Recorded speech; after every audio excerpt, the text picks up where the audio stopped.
தமிழ்நாடு மற்றும் புதுச்சேரியில் வாக்குப்பதிவு நிறைவு பெற்று இருக்கிறது.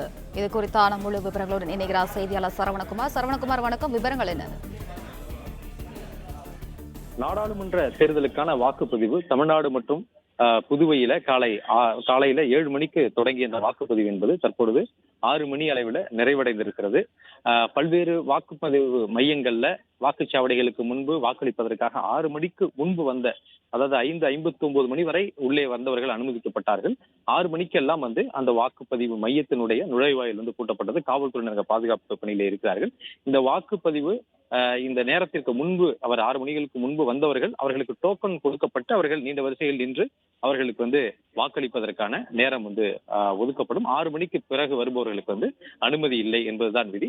அதன்படி இந்த வாக்குப்பதிவு முடிந்த சில வாக்குச்சாவடிகள்ல அந்த வாக்குப்பதிவு இயந்திரம் மற்றும் ஒப்புகைச்சீட்டு இயந்திரம், கட்டுப்பாட்டு கருவி இவைகளை இந்த கட்சியினுடைய முகவர்கள் முன்னிலையில அந்த தேர்தல் அலுவலர்கள் அதை சீல் வைக்கக்கூடிய பணியில ஈடுபடுவார்கள். அவர்கள் முன்னிலையில அந்த வாக்குப்பதிவு இயந்திரங்களை சீல் வைத்து அது ஸ்ட்ராங் ரூம் என்று சொல்லக்கூடிய கட்டுப்பாட்டு அறைக்கு, அதாவது ஒவ்வொரு நாடாளுமன்ற தொகுதிக்கும் இருக்கக்கூடிய இந்த கட்டுப்பாட்டு அறைக்கு அனுப்பப்படும். இது சட்டமன்ற தொகுதி வாரியாக இந்த கருவிகள் எல்லாம், அதாவது வாக்குப்பதிவு இயந்திரங்கள் அனைத்தும் ஒவ்வொரு வாக்குச்சாவடிக்கும் சென்று அதை பலத்த போலீஸ் பாதுகாப்புடன் அவற்றை இங்கிருந்து ஏற்றி சென்று அந்த நாடாளுமன்ற தொகுதியில வாக்கு எண்ணிக்கை மையத்தில் இருக்கக்கூடிய அந்த ஸ்ட்ராங் ரூமுக்கு கொண்டு சென்று வைப்பார்கள். இது தற்பொழுது மேற்கொள்ளக்கூடிய நடைமுறை. வாக்குப்பதிவு முடிந்தவுடன் இந்த நடைமுறை தான் வரும். 5 மணி நிலவரப்படி தமிழகத்துல இந்த வாக்குப்பதிவு என்பது 63.20% பதிவாகி இருக்கிறது. இந்த இறுதி 5 மணியிலிருந்து 6 மணி வரை பதிவான வாக்குகள் விவரங்களை இன்னும் சிறிது நேரத்துல தேர்தல் ஆணையம் வெளியிடும். மொத்தமாக எத்தனை சதவீதம் வாக்குகள் தமிழகத்துல பதிவாகி இருக்கிறது, முதற்கட்டமாக நடந்த இந்த தேர்தலில் எத்தனை சதவீத வாக்குகள் தமிழகத்தில் பதிவாகி இருக்கிறது என்பது இன்னும் சிறிது நேரத்தில் தேர்தல் ஆணையம் அறிவித்துவிடும். இந்த பதிவான வாக்குகள்ல தருமபுரி, நாமக்கல், ஆரணி, கள்ளக்குறிச்சி இந்த தொகுதிகள் எல்லாமே 67% மேலே பதிவாகி இருக்கிறது. கரூர், சிதம்பரம், பெரம்பலூர் போன்ற தொகுதிகள் எல்லாம் 66% மேலேயும், திருவண்ணாமலை, சேலம், அரக்கோணம், வெள்ளூர் போன்ற தொகுதிகள் எல்லாம் 65% மேலேயும் பதிவாகி இருக்கிறது. விழுப்புரம், கிருஷ்ணகிரி, ஈரோடு, திண்டுக்கல், நாகப்பட்டினம் இவையெல்லாம் 64% மேலே வாக்குகள் இந்த தொகுதியில் எல்லாம் பதிவாகி இருக்கிறது.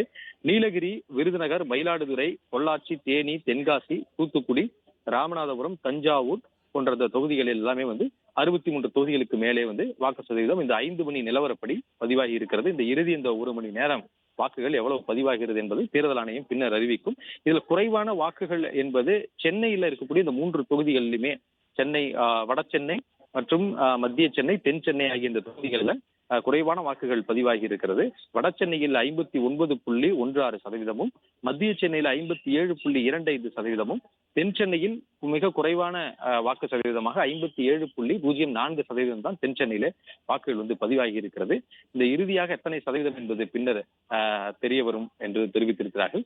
தற்பொழுது இந்த வாக்குப்பதிவு முடிந்த இந்த வாக்குச்சாவடிகளில் இருந்து இந்த வாக்குப்பதிவு இயந்திரங்கள் மற்றும் இது தொடர்புடைய அந்த ஒப்புகை சீட்டு இயந்திரம், கட்டுப்பாட்டு கருவியுடன் சீல் வைக்கப்பட்டு இவை எல்லாமே வாக்கு எண்ணிக்கை மையத்தில் இருக்கக்கூடிய ஸ்ட்ராங் ரூமிற்கு கொண்டு செல்லப்படுகிறது. அது துப்பாக்கி ஏந்திய துணை ராணுவம் துறையுடன் தான் இங்க இருந்த அந்த எந்திரங்கள் எல்லாம் சட்டமன்ற தொகுதி வாரியாக இந்த வாக்குப்பதிவு எந்திரங்களை எல்லாமே சேகரித்து அவற்றை பாதுகாப்புடன் கொண்டு சென்று வைப்பார்கள்.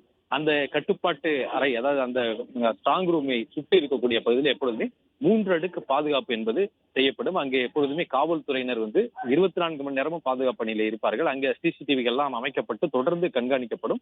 அவர்கள் பாதுகாப்பு பணியில் ஈடுபடும் பொழுது கட்சியினுடைய முகவர்களும் அங்கே அவர்கள் இருந்து கொள்ளலாம். அவர்களுக்கு எதுவும் சந்தேகம் இருந்தால், யாரும் வெளிநபர்கள் அங்கு வருவதாக இருந்தால் அவர்கள் அது குறித்த ஐயப்பாட்டை எழுப்பலாம். உடனடியாக இது குறித்து விசாரிக்கப்படும். அடுத்து ஜூன் 4ஆம் தேதி இந்த வாக்கு எண்ணிக்கை எண்ணும் வரையில் இந்த கட்டுப்பாட்டு அறை என்றது ஸ்ட்ராங் ரூமில் தான் இந்த வாக்கு இயந்திரங்கள் இருக்கும் என்பதனால அங்கே எப்பொழுதுமே ஒரு 3 அடுக்கு பாதுகாப்பு செய்யப்படும். ஒவ்வொரு நாடாளுமன்ற தொகுதிக்கும் வாக்கு எண்ணிக்கை மையங்கள் இருக்கிறது. அங்கே இந்த ஸ்ட்ராங் ரூம்ல தான் இந்த வாக்குப்பதிவு இயந்திரங்கள் எல்லாம் வைப்பார்கள். தமிழகத்தை பொறுத்தளவுல இந்த நாடாளுமன்ற தேர்தல் என்பது ஒரு 4 முனை போட்டியாக இருந்தது. முக்கியமான கட்சிகள் என்று சொல்லக்கூடிய திமுக, அதிமுக, அதே போன்ற பாரதிய ஜனதா கட்சியினுடைய கூட்டணி மற்றும் நாம் தமிழர் கட்சி, இந்த 4 முனை போட்டியாக இருந்தது. இதனுடைய முடிவுகள் ஒரே பல கட்டமாக தேர்தல் இந்தியாவில் நடந்தாலும் இது ஜூன் 4ஆம் தேதி வாக்குகள் எண்ணப்படுகிறது. அப்பொழுது ஒட்டுமொத்தமாக இது தமிழகத்தினுடைய முடிவு இதில் எத்தனை தொகுதிகளை யார் யார் பெறுகிறார்கள் என்ற விவரங்கள் எல்லாமே பிறகுதான் வந்து வெளிவரும். அடுத்தடுத்த கட்ட தேர்தல்களுக்கு அடுத்த கட்ட பணிகள்ல தேர்தல் ஆணையம் வந்து அதற்கான முன்னேற்பாடுகள்ல இருக்கிறது. தமிழகத்தை பொறுத்தளவுல தேர்தல் ஆணையம் தெரிவித்திருக்கிறது மிக ஒரு சில இடங்களில் எல்லாமே வந்து இந்த வாக்கு நிறைய பேருக்கு ஏற்கனவே வாக்களித்தவர்களுக்கு அதே அந்த வாக்குச்சாவடியில் குறிப்பிட்ட வாக்குச்சாவடியில் வாக்கு இல்லை என்ற சில சச்சரவுகள் இருக்கிறது. அது தொடர்பாக பல்வேறு புகார்கள் வந்திருக்கிறது என்பதையும் தேர்தல் ஆணைய அதிகாரிகள் வந்து அதை பதிவு செய்திருக்கிறார்கள். இது போன்ற ஒரு சில இடங்கள்ல சிறு சிறு சர்ச்சைகள் இருந்தது. பெரிய சட்டமன்ற பிரச்சனைகள் எதுவும் ஏற்படவில்லை என்பதையும் காவல்துறையினரும் தேர்தல் ஆணைய அதிகாரிகளும் வந்து தெரிவித்திருக்கிறார்கள். வாக்குப்பதிவுக்கான நேரம் தற்பொழுது வந்து முடிந்திருக்கக்கூடிய நிலையில அடுத்த கட்ட அதற்கான நடைமுறைகள்ல இந்த ஒவ்வொரு வாக்குச்சாவடியிலும் இருக்கக்கூடிய தேர்தல் நடத்தும் அலுவலர்கள் மற்றும் இந்த கட்சியினுடைய முகவர்கள் அவர்கள் முன்னிலையில இந்த சீல் வைக்கப்பட்டு இங்கிருந்து அந்த வாக்குப்பதிவு இயந்திரங்களை கொண்டு செல்வதற்கான நடைமுறைகளை இறங்கி இருக்கிறார்கள். வாக்குப்பதிவு சதவீதத்தை பொறுத்தளவுல சென்னையில மிக குறைவான அளவுதான் வாக்கு சதவீதம் வந்து 5 மணி நிலவரப்படி அது பதிவாகி இருக்கிறது. மற்ற தொகுதிகளோடு ஒப்பிடும் பொழுது அதில் மிக குறைவானது தென் சென்னையினுடைய தொகுதியில வந்து மிக குறைவாக 57.04% தான் பதிவாகி இருக்கிறது. கடைசி இந்த ஒரு மணி நேரத்துல எவ்வளவு வாக்குகள் பதிவாகி இருக்கிறது, இது எந்த தொகுதியில மிக குறைவாக பதிவாகி இருக்கிறது, எந்த தொகுதியில அதிகமாக பதிவாகி இருக்கிறது என்பதுதான் பார்க்க முடியும்.